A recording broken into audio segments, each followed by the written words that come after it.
नमस्कार व्यूअर्स, मैं हूं अमीश देवगन और मेरे साथ बात करने के लिए दीदी मां है। आप बोलेंगे दीदी मां, ये साध्वी है, साध्वी रिदंबरा इनका नाम है और राम मंदिर के आंदोलन में बखूबी शामिल रही। और जब अब रामलला का दिव्य भव्य मंदिर बन रहा है, वो हमारे स्टूडियोज में मौजूद है। साध्वी जी, आपका अभिनंदन है न्यूज 18 के मंच पर। धन्यवाद अमीश, बहुत बहुत धन्यवाद। मेरा पहला सवाल तो यही है कि मंदिर आंदोलन के दौरान लिया गया राम मंदिर का प्रण 31 वर्षों बाद पूर्ण हो रहा है। यह सवाल अगर मैं पूछूं आपको कैसा लग रहा है तो ये नाइंसाफी होगी, लेकिन आपने सोचा था कि ये हो जाएगा 31 साल पहले? बिल्कुल अमीश, सोचा था कि संकल्प अगर विकल्प रहित हो तो फिर वो सिद्धि के दरवाजे पे पहुंचा देता है। और ये भी सोचा था कि तप व्यर्थ नहीं जाता, साधना न व्यर्थ कभी जाती, चलकर ही मंजिल मिल पाती, फिर क्या बदली क्या घाम है, चलना ही अपना काम है। और ये चलना तब संभव होता है अमीश जब ये दृढ़ निश्चय होता है कि मंजिल मिलेगी। इसीलिए वो जो चरण थे धूल धूसरित हुए, छालों से भरे, रक्त रंजित हुए, थके भी हारे भी, लेकिन एक चित्त में लगन थी कि ये रवानी तब तक चलनी है, ये प्रवाह तब तक रहना है जब तक मंजिल नहीं मिल जाती। और अब हम 22 जनवरी को हमारे राम जी अयोध्या आ रहे हैं और हम सब लोग भारी आनंद में। आपने सही कहा कि ये अन्याय हो जाएगा, कैसा लग रहा है, क्योंकि अमीश क्या होता है ना, गूंगा गुड़ खा ले पर उसका स्वाद कैसे बताए। वो अनुभव तो कर सकता है उस मिठास को, पर व्यक्त नहीं कर सकता, क्योंकि अमीश लोग कहते हैं कि शब्द ब्रह्म होता है, पर शब्द ब्रह्म की सामर्थ्य से भी परे है इस आनंद को व्यक्त करना। लेकिन मैं पढ़ रहा था, मैं तो बहुत छोटा था, 1992 में 11-12 साल का रहा हूँगा, आपको तब से सुनता हुआ आ रहा हूँ। और आज भी जब मैं पढ़ाई उसको पढ़ता हूँ तो कई बार लोग जंगलों, गुफाओं और भिखारियों के बीच में रहना पड़ा, तब लोग मंदिर आंदोलन के साथ जुड़े। ऐसा नहीं था कि वो आंदोलन कोई जिसे कहते हैं पॉलिटिकल आंदोलन था, वो एक जनमानस का आंदोलन था जो देख के पता लगता है। नहीं तो वो साधु जो गंगा के तट पे रहते थे, ना जिनको धन से मतलब, ना जिनको राजनीति से मतलब, ना किसी और विचार से मतलब, वो सिर्फ राम के अपने मंदिर बनाने के लिए निकल पड़े थे। निश्चित रूप से अमीश, आपने सही कहा कि संतों का धन राम जी ही है ना। धनियों के तो धन है लाखों, मुझ निर्धन के धन बस तुम हो। कोई पहने मानिक माल, कोई लाल जड़ावे, कोई रचे महावर मेहंदी, मोतियन मांग भरावे। सोने वाले, चांदी वाले, पानी वाले, पीतल वाले, तन के तो 100-100 श्रृंगार हैं, मन के आभूषण बस तुम हो। तो संतों का धन तो राम जी ही है, राम जी का नाम है। और ऐसे विरक्त संत अमीश जब मनसा वाचा कर्मना इस कार्य के साथ लग गए, अपनी व्यक्तिगत, देखो अमीश साधुओं का जो विलास होता है ना, वो आत्म विलास होता है जी। अपने उस आनंद में से निकल कर संघर्ष करना, ये वो सत संकल्प था जिसने हम सबको सिद्धि के द्वार पर पहुंचा दिया। साध्वी जी, राम मंदिर आंदोलन से आपका जुड़ाव कैसे हुआ, ये इस समय आज की पीढ़ी आपसे ज़रूर जानना चाहेगी, क्योंकि शायद आज जो लोग 20 साल के हैं, 22 साल के हैं, 25 साल के हैं, उनका तो जन्म भी नहीं हुआ था, वो ज़रूर जानना चाहेंगे। और मैं चाहता हूँ व्यूअर इसको रिकॉर्ड करें, आपका जुड़ाव कैसे हुआ, कैसे आप इतनी युवा अवस्था में आप राम मंदिर के आंदोलन के साथ जुड़ गई, क्या था वो अनुभव, कैसे हुआ सब कुछ? अमीश, जब ना आपके मार्गदर्शक स्पष्ट होते हैं, क्योंकि मैं तो बहुत छोटी उम्र में सन्यासी हो गई जी, और मेरे गुरुदेव युग पुरुष स्वामी परमानंद जी महाराज वो एक बहुत ब्रह्म ज्ञानी संत हैं जी, और वो संत भी हैं और सिपाही भी हैं। और उन्होंने बताया कि जब व्यक्ति का अपनी सुलझाव हो जाता है, उसकी अपनी आंतरिक ग्रंथियां टूट जाती हैं, मुक्त हो जाता है वो, तब फिर उसका धर्म बनता है कि वो अपने राष्ट्र धर्म के लिए काम करे। अब राष्ट्र धर्म क्या है? अगर हमारे भगवान आराध्यों के जन्मभूमियों पे पराभवी युग के प्रतीक खड़े हों, है ना, तो लज्जित है, और पीढ़ी दर पीढ़ी लज्जित हुई, अपमानित हुई, प्रताड़ित हुई, व्याकुल हुई, आहत हुई। अब इतना बड़ा दर्द है, हिमालय जितना बड़ा, इस दर्द के हिमालय में से कोई समाधान की गंगा भी तो निकलेगी। तो फिर उनकी प्रेरणा से राम जन्मभूमि का जब आंदोलन प्रारंभ हुआ अमीश, मैंने सरयू का जल हाथ में लेके शपथ ली कि हे सरयू मैया, मेरा तन मन धन मेरा सर्वस्व राम जन्मभूमि के लिए, राम जन्मभूमि मुक्ति आंदोलन के लिए समर्पित है। और बस वो संकल्प, और उस संकल्प ने फिर संघर्ष की सामर्थ्य दे दी। और आपको मालूम है वो समय तो ऐसा था कि अपने को हिंदू कहना, सांप्रदायिक जो है वो टीका लगा दिया जाता था, उस पर टिप्पणियां होती थी, वातावरण बहुत प्रतिकूल था। लेकिन अमीश एक बात दिल को लगती थी कि जब लक्ष्मण ने कहा राम जी से कि राम भैया देखो सोने की लंका कितनी सुंदर है, तब राम जी ने कहा लखन भैया लंका सुंदर होगी पर मेरी दृष्टि में जननी और जन्मभूमि से सुंदर कुछ नहीं हो सकता। और वो रामलला की जन्मभूमि इस तरह की दशा में है, ये देख के मन में प्रेरणा नहीं अमीश, वेदना पैदा हुई। और आप जानते हो कि जब वेदना होती है तो हो गई है पीर, पर्वत सी पिघलनी चाहिए, इस हिमालय से कोई गंगा निकलनी चाहिए। लेकिन इतनी लंबी लड़ाई लड़ी गई, 550 वर्षों की ये लड़ाई थी, 50 वर्षों की कोर्ट की लड़ाई थी। कभी मन में आया कि रामलला को खुद खड़े होकर कोर्ट में कहना पड़ रहा है कि मैं वहाँ, मेरा जन्म वहाँ हुआ, क्योंकि खुद रामलला जो थे वो कोर्ट में पक्षधर थे अपने। क्या आपको लगता है कभी मन में आया कि ये हिंदुस्तान में ही हम रह रहे हैं या कोई और मुल्क है? अमीश ये तो सवाल हमेशा यक्ष प्रश्न आज भी खड़ा है सबके सामने।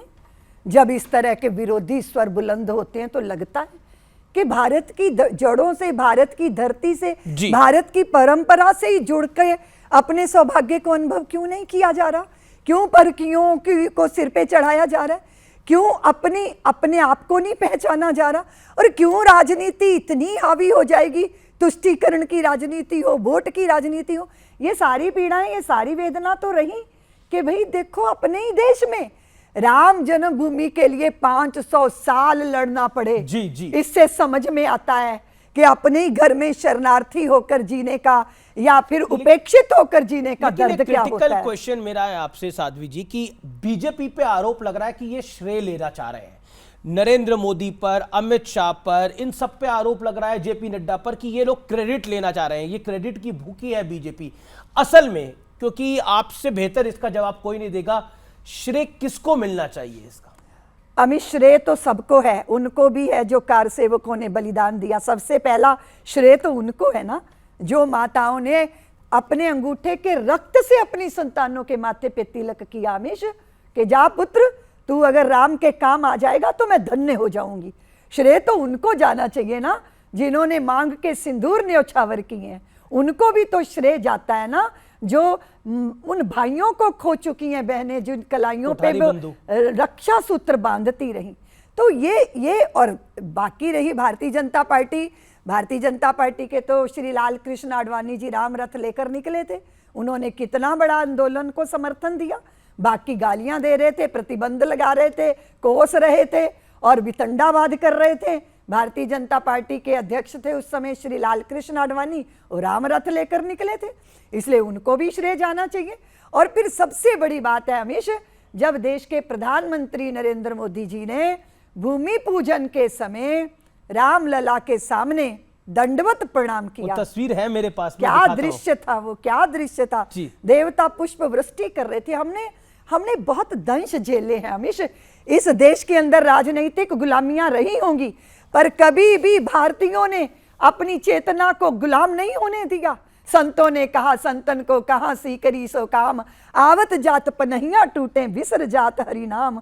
संतों ने कहा हम चाकर रघुवीर के, पटो पड़ो दरबार, तुलसी कहा होएंगे अब नर के मन सबदार। हम किसी मनुष्य की चाकरी थोड़ी करेंगे, हम तो अपने राम जी की चाकरी करेंगे। इसलिए हम राजनीतिक गुलामियां झेलते रहे, पर आत्मा हमारी कभी गुलाम नहीं रही। मैं तस्वीर वो चला रहा हूं जिसमें प्रधानमंत्री मोदी दंडवत प्रणाम कर रहे हैं, वो ये तस्वीर है। और जब आपने ये दृश्य देखा, आप कह रही हैं आप अभिभूत हो गई।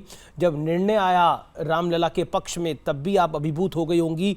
क्या आपको लगता है कि आपको यकीन था कि एक दिन देश का प्रधानमंत्री आकर, जो लाल कृष्ण आडवाणी के रथ का सारथी बना था, वो नरेंद्र मोदी आकर दंडवत प्रणाम करेगा और वो प्रधानमंत्री होगा। अमीश, ये माँ भारती है ना, ये चिन्मयी सत्ता है, ये खाली भूमि का टुकड़ा नहीं है। और हम लोग तो बहुत सालों पहले कहते थे कि लोकसभा बासंती चोला पहन के जिस दिन आएगी, गली गली मेरे भारत की वृंदावन हो जाएगी। क्योंकि देश के प्रधानमंत्री संस्कारों की पाठशाला में से निकल कर बाहर आए हैं और वो भारत को समझते हैं, भारतीय जन के मन को समझते हैं। और सबसे बड़ी बात है कि अयोध्या में तो कोई प्रधानमंत्री गया नहीं अमीश, ये तो पहले देश के प्रधानमंत्री हैं जिन्होंने सनातनियों के चित्त को छू लिया है। जब वहां दंडवत प्रणाम किया उन्होंने, तो माँ भारती जो भारत भूमि है, उसका ऐसा पुत्र जिसने भारत की परंपरा का सम्मान करके इतना अद्भुत दृश्य उपस्थित कर दिया। हमारे पास तो शब्द नहीं थे अमीश, हम तो झूम रहे थे, आह्लादित थे, आनंदित थे, क्योंकि इसी दिन को देखने के लिए आंखें तरस रही थी। मंदिर निर्माण के लिए आपने अपने पराये किसी को कभी नहीं बख्शा, ये मैंने आपके बयानों को जो पढ़ा। और 2014 में जब मोदी सरकार बनने के बाद आपने कहा था कि राम रहेंगे टाट में, भक्त रहेंगे ठाट से, ऐसा नहीं होना चाहिए। अब ये मंदिर बन रहा है, 22 जनवरी को प्राण प्रतिष्ठा होगी, आपकी विशेष तैयारी क्या है? हमारी विशेष तैयारी तो कुछ समझ ही नहीं आ रही, क्योंकि समझ ही नहीं आ रहा कि कैसे कैसे उन क्षणों का दर्शन करेंगे। पूरा देश उसको अपनी आंखों से उस दृश्य को देखेगा। तो मुझे तो लगता है कि आप मुझसे पूछ रहे हो तो मैं सोच रही हूँ, वो एक शब्द है ना, अचंभित हूँ, विस्मित हूँ, आनंदित हूँ, आह्लादित हूँ, भीतर से मौन भी हूँ, कुछ मुखर होने को भी दिल चाहता है, कहना चाहती हूँ, कह नहीं पाती हूँ, पर कहे बिना रह भी नहीं पाती हूँ, ऐसा अनुभव हो रहा है। आपने कहा गर्व से कहो हिंदू, हिंदुस्तान हमारा है, और साथ ही साथ जहां मस्जिद है वहीं मंदिर बनेगा, ये बात भी कही।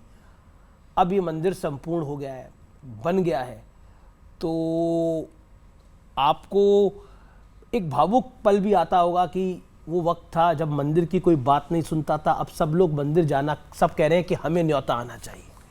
अमीश, बहुत पीड़ा झेली है और प्रतीक्षा बहुत पीड़ा देती है।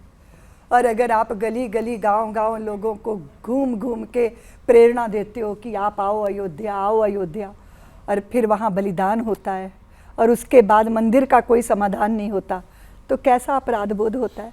ऐसे अपराध बोध के पत्थरों के नीचे हम दबे रहे हैं।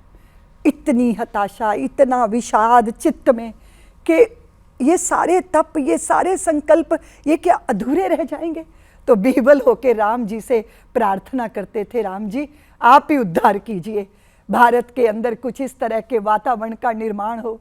अमीश, जब हम लखनऊ का वैभव देखते थे और फिर अयोध्या की श्रीहीनता देखते थे तो मन चित्त व्याकुल होता था। और मैं समझती हूँ कि हमारे हृदय की उस करुण पुकार को प्रभु ने सुना और आज ये दिन दिखाया। जब कार सेवकों पर गोली चली, उस दिन जब आपको पता लगा, क्योंकि टेक्नोलॉजी का युग नहीं था, जब वो जानकारी मिली कि कार सेवकों पर गोली चली है, और उस समय के लोग कहते हैं कि सरयू लाल कर दी गई थी, 300 से ज़्यादा कार सेवकों को गोली लगी थी, उनकी हत्या हो गई थी, और सरकारी रिकॉर्ड में शायद 16 है या 24 है, जो मुझे ध्यान में आ रहा है।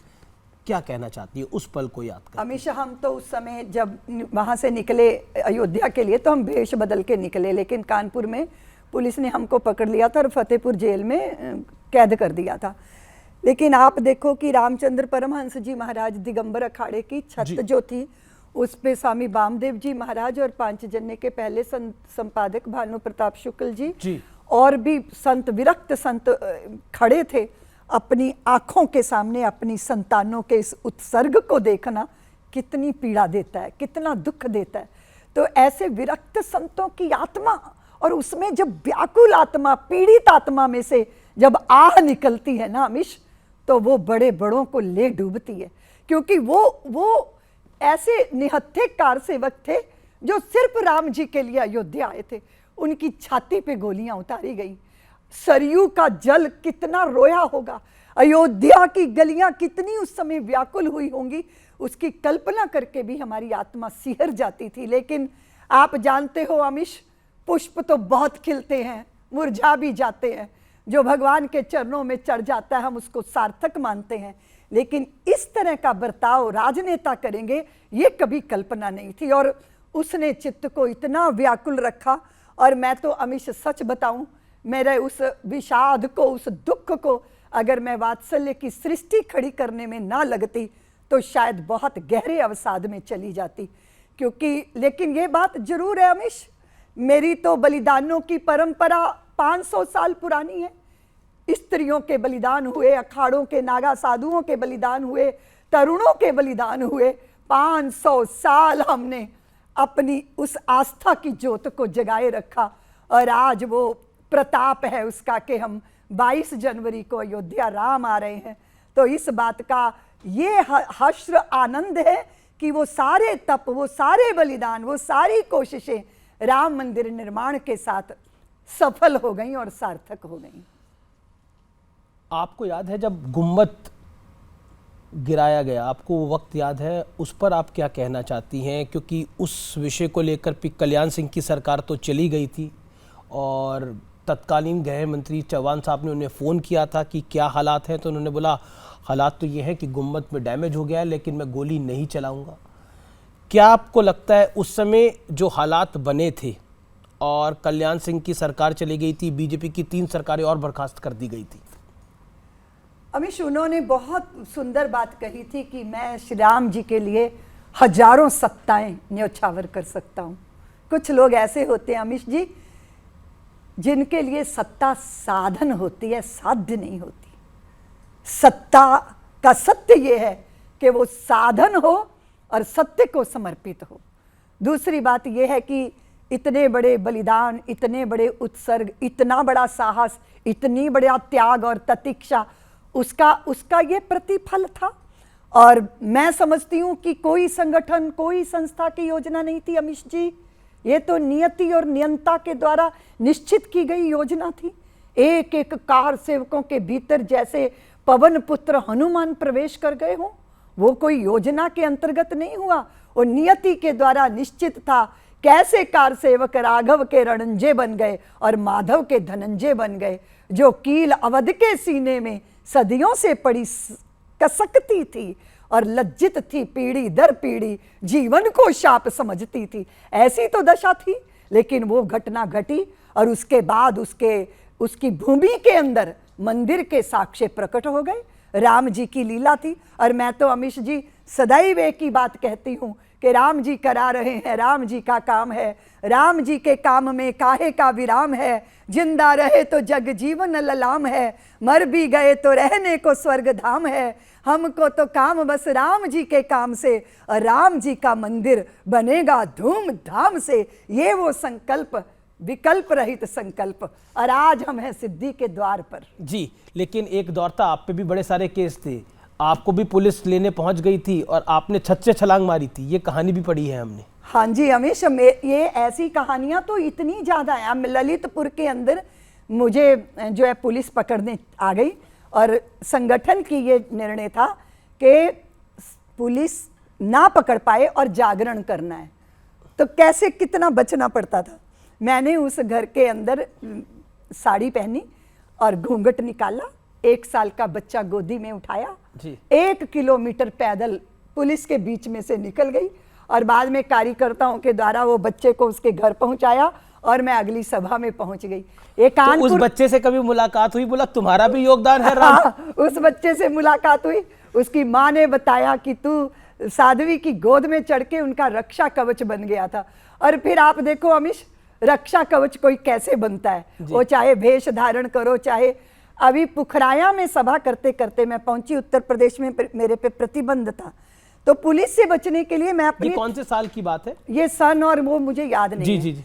तो उसमें क्या हुआ कि मैं अपने थैले में बहुत तरह के कपड़े रखती थी, इसमें सूट भी होता था, साड़ी भी होता था, एक काले रंग का चोला, कभी कभी तांत्रिक बनकर मैं उसमें से निकलती थी। तो क्या हुआ कि मुझे पता चला कि इतनी जनता मेरी प्रतीक्षा कर रही है, यूपी में मेरे पे प्रतिबंध था, तो मैंने कपड़े दूसरे पहने हुए थे। कार्यकर्ता दौड़ के अमीश 7-8 राम नामी चादरें ले आए। वो राम नामी चादर मैंने सिर पे बांधी, शरीर पे बांधी, राम नामी चादरों में लिपट के मैं जनता के बीच में दूसरी बात, जनता को प्रतीक्षा होती थी हमेश कि रितंभरा जरूर आएगी, और मेरे अंदर ये संकल्प होता था कि मुझे किसी कीमत पे अपनी एक भी सभा नहीं छोड़नी। तो ये बहुत दृढ़ता थी, और मेरे मंडल का, मेरे गुरुदेव का, सबका बहुत बड़ा सहयोग था, जिसके कारण ये जागरण संभव हुआ। एक मूर्ति को लेकर विवाद खड़ा हो गया है। कांग्रेस के बड़े नेता हैं, फॉर्मर मध्य प्रदेश के सीएम है दिग्विजय सिंह, वो कहते हैं वो वाली मूर्ति कहाँ गई जो प्रकट हो गई थी, उस मूर्ति को क्यों नहीं लगाया जा रहा, अब नई मूर्ति क्यों बनवाई जा रही है? अब मुझे उनके इसके वक्तव्य के कोई उत्तर नहीं देना है, क्योंकि ये बहुत सारे वितंडावाद हैं, बहुत सारी बातें हैं। रामलला जो है वो अपने स्वरूप में विराजेंगे, और राम जी की इच्छा से विराजेंगे। वो किस रूप में विराजना चाहते हैं, उस रूप में एक और विकंडावाद है, वो ये है कि शफीकुर रहमान बर्क, जो कि समाजवादी पार्टी के बहुत सीनियर मेंबर ऑफ पार्लियामेंट है, सबसे सीनियर मेंबर ऑफ पार्लियामेंट है, उनके बड़े नेता है, वो कह रहे हैं कि गम का दिन बनाएगा मुसलमान जिस दिन राम मंदिर की प्राण प्रतिष्ठा होगी।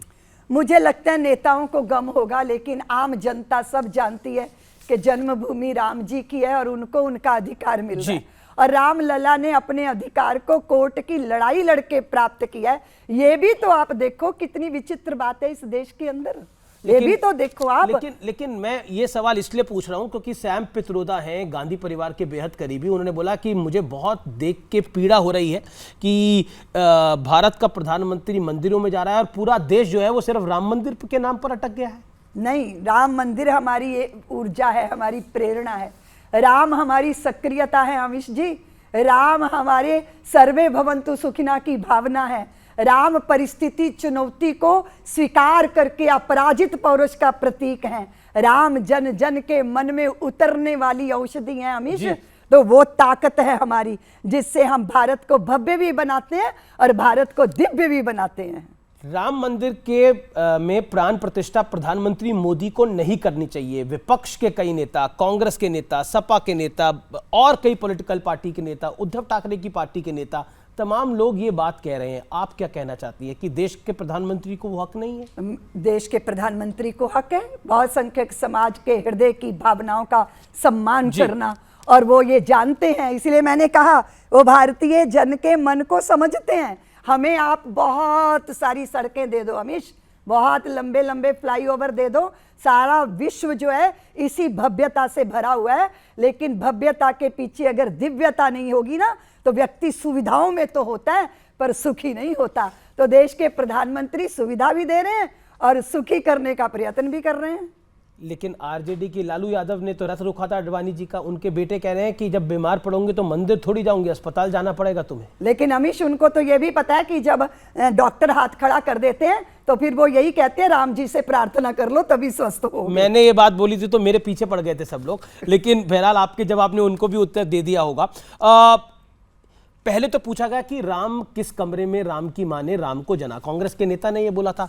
अब कहा जा रहा है, क्या कहा जा रहा है सुना देता हूं मैं। जितेंद्र आवाड़ एनसीपी शरद पवार की पार्टी के बड़े नेता हैं, क्या कह रहे हैं सुनिए जरा। और राम क्षत्रिय था तो क्षत्रिय का खाना ही मांसाहारी होता है, और राम क्षत्रिय था तो क्षत्रिय का खाना ही मांसाहारी होता है। और राम क्षत्रिय था तो क्षत्रिय का खाना ही मांसाहारी होता है, और राम क्षत्रिय था तो क्षत्रिय का खाना ही मांसाहारी होता है। जी अमीश जी, ये कितनी छोटी सोच है कि ईश्वर और परमात्मा को भी जातियों में बांधा जा रहा है, और ऐसे पापियों की किसी बात का मैं उत्तर क्यों दूं? आप बताइए। वो अपने आप को स्वयं व्यक्त कर रहे हैं कि वो क्या है, उनकी सोच क्या है। विपक्ष इसलिए परेशान हो गया, उनको लग रहा है कि ये राम मंदिर का जो पूरा प्राण प्रतिष्ठा हो रही है, इसका फायदा बीजेपी को साल 2024 के चुनाव में ना मिल जाए। कहीं पब्लिक खड़ी हो गई साथ में तो हम क्या करेंगे? परेशान, वो उनकी परेशानी भी आप समझिए। आप तो साधु हैं इसलिए मैं ये बात बोल रहा हूँ आपको। अमीश जी, पब्लिक जानती है, जनता जानती है, जो जनता के मन को समझते हैं, उनकी परंपरा का सम्मान करते हैं, जनता के आशीर्वाद भी उनको प्राप्त होते हैं। और आपको पता है, निमंत्रण तो सबको था, निमंत्रण इस जगह के लिए नहीं। क्या राम जन्मभूमि के पक्ष में बाकी राजनीतिक पार्टियों को सामने नहीं आना चाहिए था? ये सौभाग्य वो अपना क्यों नहीं बना रहे थे? वो राम जी को गाली दे रहे थे, वो राम जी के अस्तित्व पे प्रश्न चिन्ह लगा रहे हैं, और अमित, सबसे बड़े दुर्भाग्य की बात जी, है जी, जी। वो हमारे जाज्वल्यमान इतिहास को मिथ कह के बदनाम करते हैं। इससे बड़ा पाप कोई नहीं हो सकता। जो रामकृष्ण की परंपरा का विरोधी हो वो बिल्कुल। भारत का सपूत नहीं हो सकता। आखिरी दौर है चर्चा का। राम मंदिर की प्राण प्रतिष्ठा हो रही है। असाउद्दीन ओवैसी कहते हैं कि बाबरी मस्जिद हम नहीं भूलेंगे, अगर मस्जिद नहीं टूटती तो कोर्ट का यह फैसला भी नहीं आता। अभी वो उनकी बात का मुझे कोई उत्तर नहीं देना। राम मंदिर बन गया, राम जी आ रहे हैं, पूरा विश्व राममय अयोध्या के हो बाद गया। अब काशी और मथुरा की लड़ाई भी कोर्ट में चली गई है। क्या कहना चाहती हैं आप? जी, आप खुद बिल्कुल। वृंदावन से आती हैं। जी बिल्कुल, ऐसा है अमिश जी। अयोध्या की लड़ाई हमने संघर्ष किया और कोर्ट की न्याय की प्रक्रिया से भी गुजरे, पर काशी विश्वनाथ और कृष्ण जन्मभूमि न्याय की प्रक्रिया से हमें प्राप्त होगा। मनुष्य गवाही देने में झूठ बोल सकता है अमिश, लोभी हो सकता है या भयभीत हो सकता है। जी। जब पत्थर अपनी जुबानी अपनी कहानी कहते हैं ना, तो वो सबको मानना पड़ता है। एक सवाल का जवाब मैं जरूर आपसे चाहता हूं और मैं वो सवाल बाइट के जरिए दिखाऊंगा। स्वामी प्रसाद मौर्य ने हिंदू धर्म पे क्या बोला है, एक बार प्ले करते हैं। हिंदू एक धोखा है। जिसे हम हिंदू धर्म कहते हैं वो कुछ लोगों के लिए धंधा है। ये समाजवादी पार्टी के महासचिव हैं, क्या कहना चाहती हैं इनके बारे में आप? और बार बार कह रहे हैं, ये रामचरितमानस पे भी सवाल खड़ा कर चुके हैं। मुझे तो समझ ही नहीं आ रहा कि ऐसे लोगों को क्या उत्तर दें। क्या ये किसी के पिता हैं? पिता, पशु पक्षियों में पिता निश्चित नहीं होता, भाई बहन नहीं होते। जी। हिंदू धर्म अग्नि की साक्षी में इन्होंने भी विवाह किया होगा अपनी पत्नी से और धर्म पत्नी को स्वीकार किया होगा, और धर्म के द्वारा दी गई व्यवस्था है। भाई बहन की व्यवस्था धर्म के द्वारा प्रदत्त व्यवस्था है। नेता अपनी जिम्मेदारी निभाता है, वो अपना धर्म निभाता है। पुत्र अपना धर्म निभाता है माता पिता के प्रति, माता पिता अपना धर्म निभाते हैं अपनी संतानों के प्रति, नागरिक अपना धर्म निभाते हैं अपने राष्ट्र के प्रति। जी, जी। राष्ट्र भी उनको अपनी सुरक्षा देता है। ये धर्म ही है, और धर्म जीवन से निकल गया तो हम पशु हैं, और धर्म ही हमें मनुष्य बनाता है, और मनुष्य होकर हम सृष्टि को जीने का अधिकार देते हैं। इसलिए पहले मेरी बात सुनिए। जी, जी। कि ये जो कहते हैं कि हिंदू धर्म झूठ है, ये सनातन पुरातन है। मैं एक बात और कहना चाहती हूँ, क्या इनके वक्तव्यों से सनातन का कोई नुकसान होगा हमेशा? जो सनातन नहीं मिटा लंकेश की तलवार से, जो सनातन नहीं मिटा कंस की हुंकार से, वो सनातन क्या मिटेगा आज के नेताओं की बकवास से? क्योंकि सनातन पुरातन है तो नूतन भी है, नित्य नूतन है। जीवन जीने की कला सिखाता है सनातन। और सबसे बड़ी बात है अमीश, अगर छोटे बच्चे को भेड़ियों में छोड़ दो ना तो वो भेड़िया बन जाता है।